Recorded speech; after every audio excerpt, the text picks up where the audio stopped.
Welcome all of you students. In this lesson, we are talking about switch cases, right? After completing this lesson, we complete for loop, for each loop, while loop, do while loop and switch case. Then I can see you with examples, right?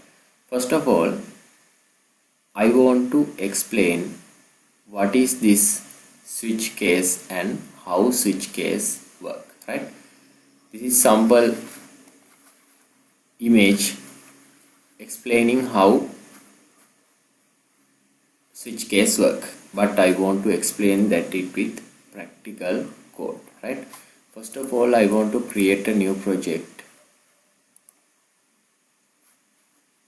console app.NET framework C#, right? Select that. Or console app, search console app.NET framework and C#. Not this one, right? This is Visual Basic. We need this one. Create at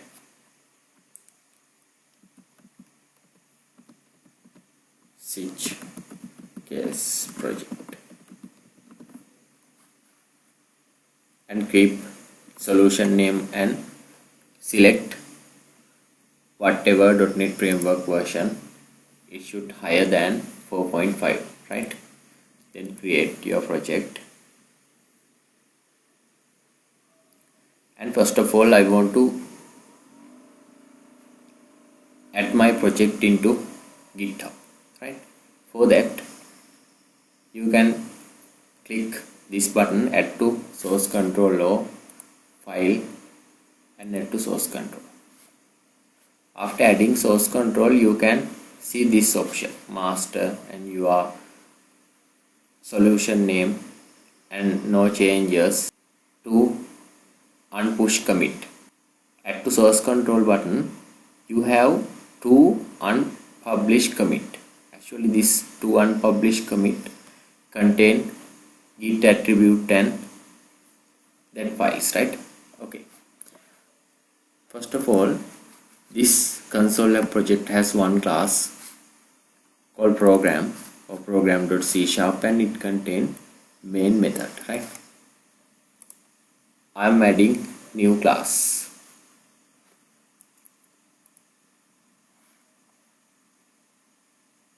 New class.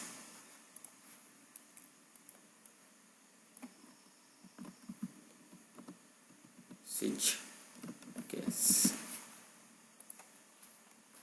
Right. Before changing anything, I am going to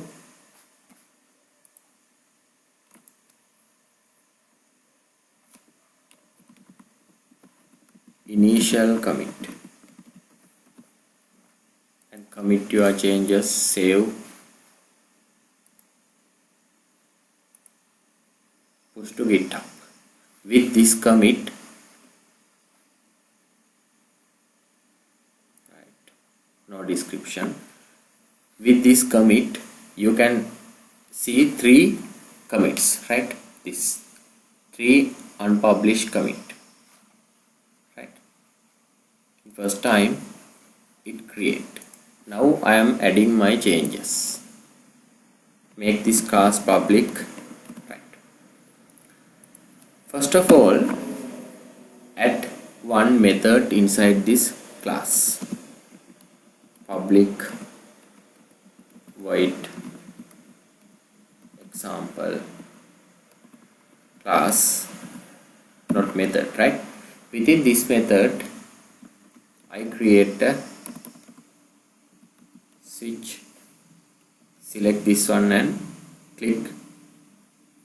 double click on tab. Right.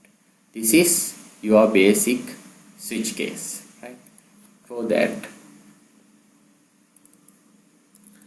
first of all, we ask users to enter something. Console.write.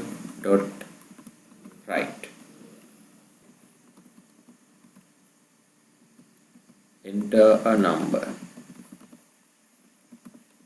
Right. then use create variable called index, convert dot to it. We don't know what user enter, right? Console dot read line, right? Think about this. We ask users to enter any value, right? In this line we get the value that user enter, right, and convert it to int 32-bit integer, and that value assigned to x. Now x has the number that user enter, right? Check this one. In switch case, it has different cases. Cases mean, think about this. If user enter one value, check that. If user enter 1, it goes to one case. If user enter 2, it goes to another case, right? Like that. We can add any number of cases inside switch case, right? That's why say switch case, it switch to the relevant case, right? We use case, and if this value is integer, you use the value, right? If this is a string value, you have to use this way and string, right? But in here you can't use string. The reason is x is integer, and within this case, right, if user enter 1, it switch to case 1, and you can add anything within this case 1, right? You can add console dot write line or whatever, right? Not only case 1 select.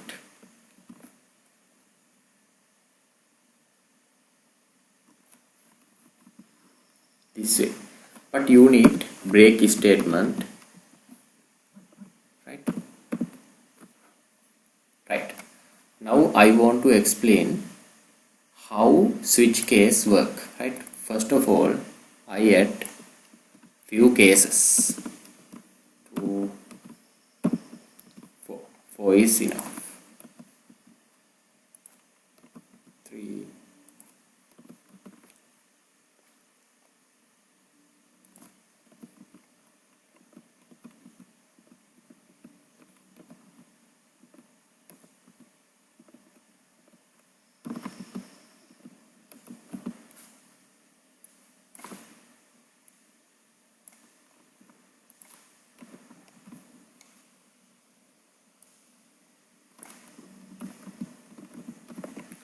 Default, right?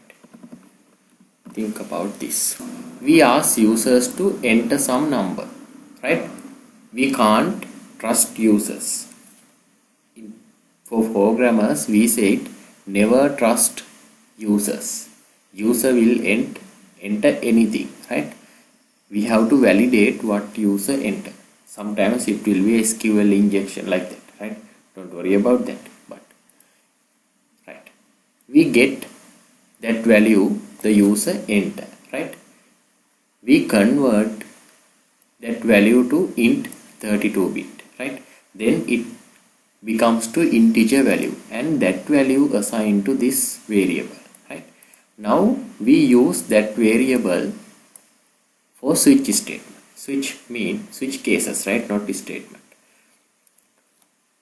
In switch case, we have different cases. If user enter one value, it goes to one case. If user enter different value, it automatically select the case, right? Which case we use, right? If user enter 1, the program will execute the content for case 1. If user enter 2, program will execute the content inside case 2, right? Then we use break statement. Break mean after completing this calculation or whatever, right, your program will break. Otherwise this part also applicable, right? We want to prevent that, right? First of all, this is a class and method. We must create object from this class in main method, right? Create object name switch case. You can use any name, right? Then access object dot example method, and I use one more console dot read line also, otherwise your console will close, right? We ask users to enter number. Use enter 2. Then it automatically select the second one, right? For identifying that, I keep debug point here and run it again, right? Debug point hit, right? Then use F10 key, F10, we know, enter some value, then 3 enter, and comes to here, check that x is 3, right? Then where it comes, F10, we can see it hit here, right? It switched to the case 3, right? The reason is x exactly equal this case, right? This way, if this is a string value, you have to use this as int string, right? String mean with quotation, right? Then after completing this part, use break statement and your switch case break, right? F10, then break, no other execution. Think about user enter different value than 1, 2, 3 or 4, then that defaultly select this default statement, right? Okay, I will explain that.